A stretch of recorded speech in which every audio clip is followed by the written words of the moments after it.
بسم الله الرحمن الرحيم والطور وكتاب مسطور في رق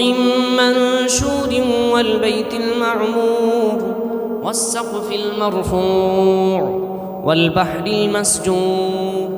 إن عذاب ربك لواقع ما له من دافع يوم تمور السماء مورا وتسير الجبال سيرا فويل يومئذ للمكذبين الذين هم في خوض يلعبون يوم يدعون إلى نار جهنم دعا هذه النار التي كنتم بها تكذبون أفسحر هذا أم أنتم لا تبصرون اصلوها فاصبروا أو لا تصبروا سواء عليكم إنما تجزون ما كنتم تعملون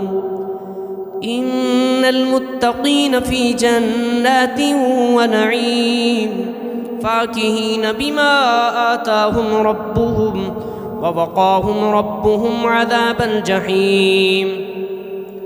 كلوا واشربوا هنيئا بما كنتم تعملون متكئين على سرر مصفوفة وزوجناهم بحور عين والذين آمنوا واتبعتهم ذريتهم بأيمان ألحقنا بهم ذريتهم وما ألتناهم من عملهم من شيء كل امرئ بما كسب رهين وأمددناهم بفاكهة ولحم مما يشتهون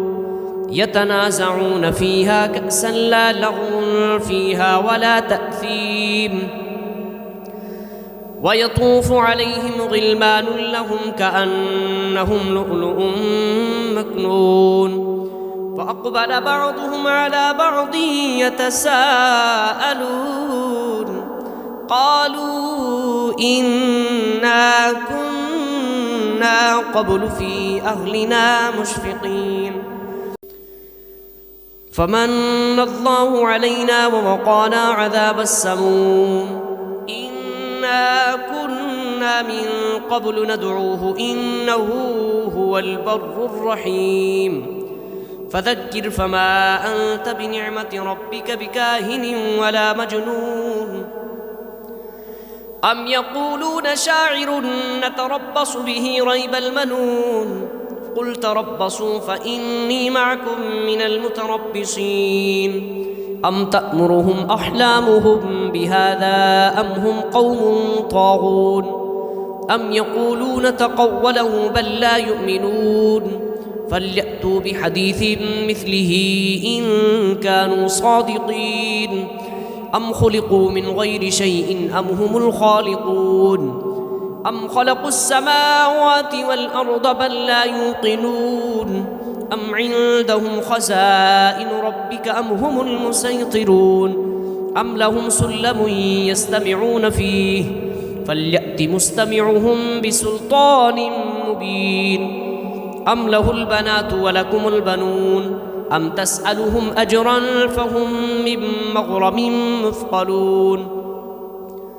أم عندهم الغيب فهم يكتبون أم يريدون كيدا فالذين كفروا هم المكيدون أم لهم إله غير الله سبحان الله عما يشركون وإن يروا كسفا من السماء ساقطا يقولوا سحاب مركوم فذرهم حتى يلاقوا يومهم الذي فيه يصعقون يوم لا يغني عنهم كيدهم شيئا ولا هم ينصرون وإن للذين ظلموا عذابا دون ذلك ولكن أكثرهم لا يعلمون واصبر لحكم ربك فإنك بأعيننا وسبح بحمد ربك حين تقوم ومن الليل فسبحه وإدبار النجوم